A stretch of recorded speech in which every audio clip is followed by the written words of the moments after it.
You know, Asian parents have an obsession with extracurricular activities. Growing up, you don't really get a choice. You're given something you have to do.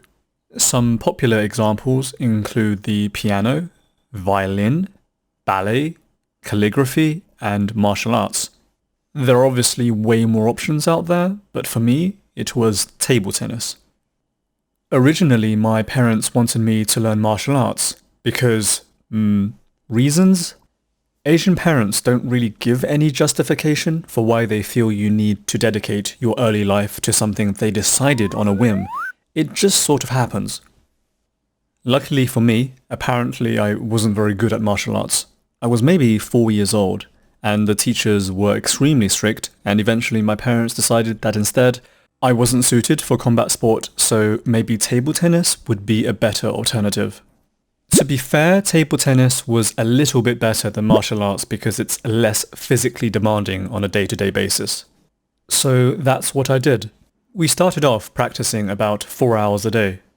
Keep in mind, I was only about 5, I think, at that time, so that's a lot of hours. After about a month or so of training in the morning sessions, the students had to decide whether or not they wanted to play in the afternoon sessions as well. This amounted to about 9 hours a day at the school, just playing table tennis, which is insane for a 5-year-old, let's be honest. In China, these sports schools were a little like daycares. Many of these students were there for boarding school, while their parents worked, regular jobs. Apparently, they are also heavily subsidized by the government, so prices were relatively low, allowing parents to continue working and not having to stay at home. So I guess from an economic perspective, it sort of made sense. And if you're good, you have a chance of being in the national team one day, and Chinese athletes get paid quite a lot, actually. However, in the unfortunate but almost certain scenario where you don't make it to the national team, it's not even that bad because you can still go to university for something sport-related. So although it's not great since you lose some of your freedom, but it's also not the worst deal, especially in parts of China where opportunities can be very hard to come by. Anyway, back to the story. Playing table tennis was really tough. At first, you get taught how to bounce the ball with your bat before you're allowed on the tables. Then, when we became more competent, we learned how to do the basic forehand and backhands. Back when I played, the table tennis rules were different to how they are today. It was first to 21 points, and you took turns serving 5 times each, fairly straightforward. Today instead, it's first to 11, which makes for, well, obviously shorter games. The balls have also increased in size slightly to allow for more reaction time, so the game became a bit more interesting to watch as a spectator.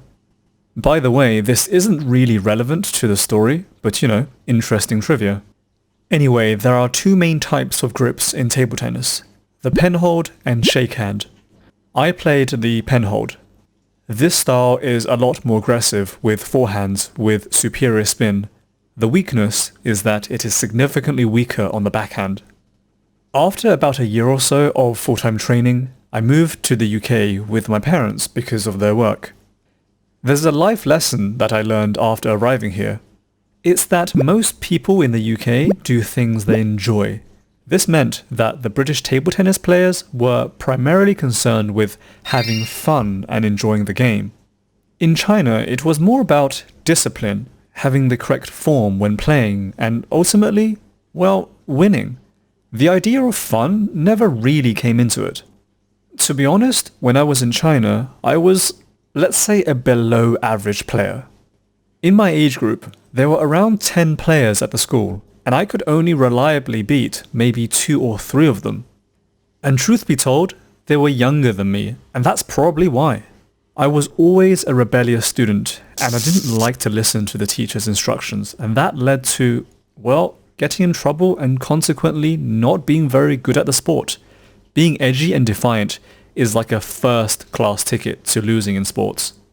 Coming from China to the UK, I suddenly went from a below-average player to the best player ever overnight. It wasn't really much of a challenge because kids in the UK saw things as more of a hobby and for fun rather than a sport they took seriously. I won a lot of medals and trophies for the sport and even beat a lot of adults. People thought I was like the messiah of table tennis. While that might sound great, it wasn't in reality. Every summer holiday, quotation marks, I would go back to China for table tennis and train there for the month. Just to clarify, I went to school normally in the UK like everyone else, and then playing table tennis after school. That was sufficient for a casual sort of player, but meeting my friends back in China again to play, they outpaced me even more than they already did.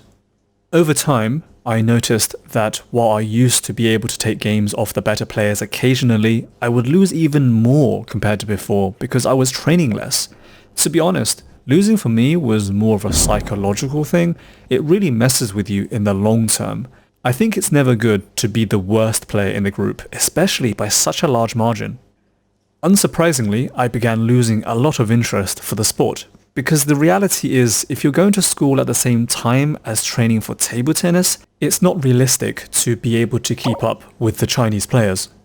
At one point, I was ranked top 16 in the UK for my age group, but I stopped playing completely around age 14-ish, because I figured I'd focus on studying instead. You know, one of the most common compliments that I used to get in London, which is where I played, was how talented I was and that I should have gone for the Olympics. But I knew deep inside that I wasn't. I just trained a lot. This is a common misconception people have. In my opinion, hard work beats talent any day of the week. This is true not just for table tennis, but for every other sport as well, in my opinion. I'm very grateful for the experience that I had, because honestly, how tough the training was back then, it makes everything I do today a bit easier in comparison. I'm sure there's a lesson in here somewhere, but for me, there should be a balance between discipline, hard work, and actually enjoying what it is that you're doing. Sorry for the overly serious video, but that's all from me for today. Bye!